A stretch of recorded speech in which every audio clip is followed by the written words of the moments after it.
The floor cleaner you gargle. Let's jump right in number 8. The stuff you gargle that used to clean floors. Yes, Listerine. Back in 1879, a chemist named Joseph Lawrence whipped up a powerful antiseptic and named it after Sir Joseph Lister, the Beyoncé of surgical hygiene at the time. But here's the twist. They had no idea what to do with it, so they tried everything. It became a wound rinse, a floor scrubber, an armpit deodorizer, even a remedy for dandruff and personal problems. It was like watching someone throw darts at a label maker. Then came the marketing masterstroke. They invented halitosis, a terrifying new disease that just meant bad breath. Suddenly, people were panic gargling this mystery potion, terrified of stinky mouths they didn't know they had, and boom, your bathroom mouthwash was born. So next time you're swirling that minty burn, remember, you're gargling a liquid that once doubled as bathroom floor polish. Cheers. The Devil's Own Pocket Fire Sticks. Number 7. The Devil's Own Fire Stick Saka, the original death matches. Back in the 1800s, people carried matches that glowed in the dark. Cool, right? Not when you learn why. These weren't your average strike and light kind. They were dipped in white phosphorusa chemical so bizarre it looked magical, and so toxic it basically melted faces. The poor workers making these things, especially the dippers, were slowly poisoned. The fumes seeped in, especially through their jaws. Teeth fell out. Jawbones rotted. No joke, their bones literally glowed in the dark. Imagine brushing your teeth and seeing your skull smile back at you like a haunted nightlight. Surgeons had to remove chunks of jaw just to keep people alive. Meanwhile, society was walking around with these pocket-sized sticks of doom that could ignite with the tiniest spark. Next time you light a match, be thankful it doesn't come with facial disintegration. By the early 1900s, we finally figured out glowing poison wasn't a great pocket accessory. Took us long enough. The human hamster wheel of punishment. Number 6. The prison treadmill, basically a giant hamster wheel, but for humans, and way less adorable. In 1818, a British engineer named Sir William Cubitt decided that prison wasn't miserable enough, so he invented a massive rotating cylinder with steps. Prisoners were locked into their own little booths and forced to climb, for 6 hours, every day, in 15-minute shifts, with barely any breaks. And here's the kicker, it didn't even do anything. It wasn't grinding grain, it wasn't pumping water, it just spun, pointlessly. That was the point, to crush their souls with boredom and physical pain. It was exercise equipment built purely for psychological destruction. The design caught on, spreading to prisons in Britain, Ireland, Australia, and the US. Surprise. Endless stair climbing in wooden cages led to hernias, lung damage, and lifelong injuries. Charles Dickens wrote about these wheels as a symbol of the cruel, broken prison system, and for once, nobody called him dramatic. Eventually, someone realized torture probably wasn't the best path to rehabilitation, and the wheels were banned. So next time you're sweating on a treadmill, just remember, at least you can hit the stop button. Number 5. The Knockout Gas Party Tricks at The Knockout Gas Party Tricks. Number 5. Victorian parties where the tea was lukewarm, but the drugs were wild. Back in the 1800s, the upper crust didn't just dance and sip Earl Grey. Oh no. They gathered for gas parties, where the main event was watching people inhale strange vapors like ether and nitrous oxide. Forget music. The entertainment was watching someone take a puff and either burst into hysterical laughter, flail around like a puppet on strings, or just faceplant right onto the carpet. It was part party, part impromptu science experiment, and sometimes a full-blown hazard zone. People would inhale these flammable gases in rooms lit by oil lamps. Smart, right? Ether could go up like a fireball, and singed eyebrows were just part of the evening's chaos.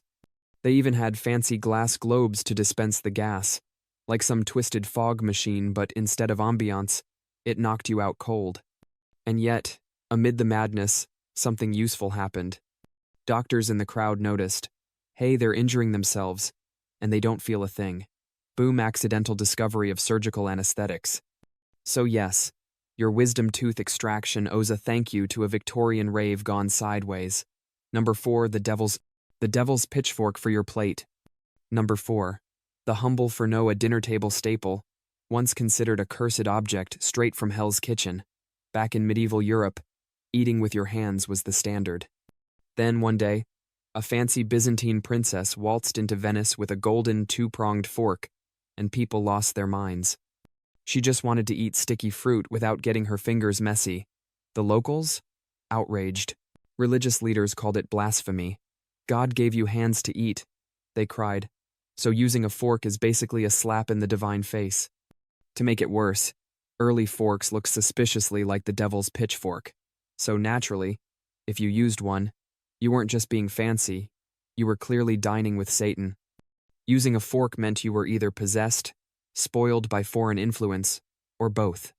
And when the princess later died of illness unrelated, of course everyone said, "See, that's what you get for using devil cutlery."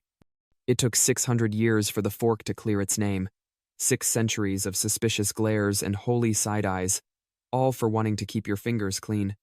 So next time you twirl spaghetti, just remember you're holding what used to be considered a tiny trident of culinary heresy. Number 3, the original. The original pick-me-up with a secret ingredient. Number 3, Coca-Cola soda that once gave your brain a little more buzz than caffeine ever could. Back in 1886, pharmacist Dr. John Pemberton brewed up the original recipe in his backyard. He called it Coca-Cola, and no, it wasn't the innocent bubbly drink you know today. The secret sauce? Coca leaf extract, yes, the very plant that brought us cocaine.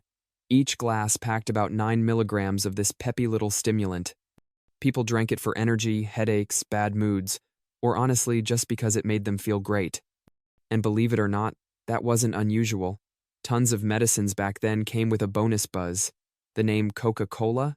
Dead literal coca, leaves, and cola nuts. Simple, honest branding. With side effects.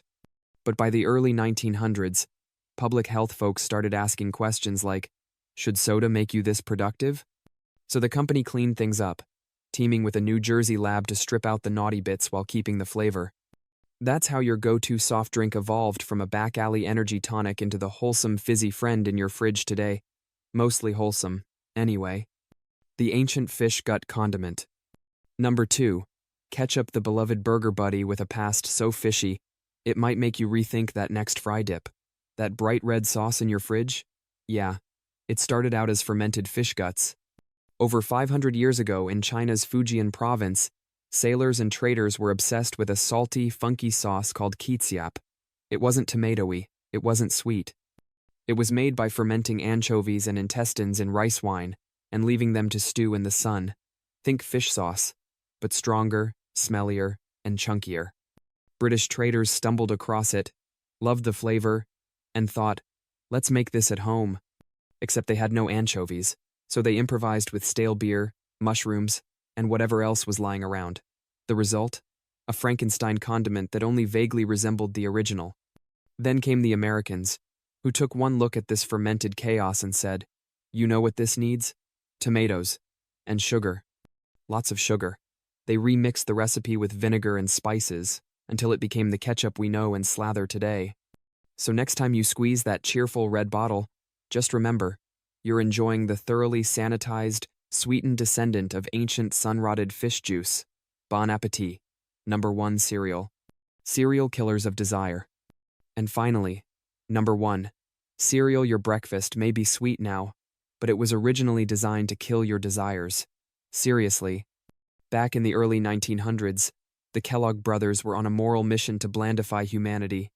They believed spicy, flavorful food stirred up unholier gesso. They invented cornflakes, the crunchiest form of celibacy.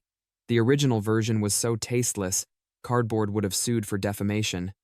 But they weren't alone. Reverend Sylvester Grahamese, that Graham made the original graham cracker to serve the same holy purpose. This guy hated flavor so much he probably thought black pepper was a sin.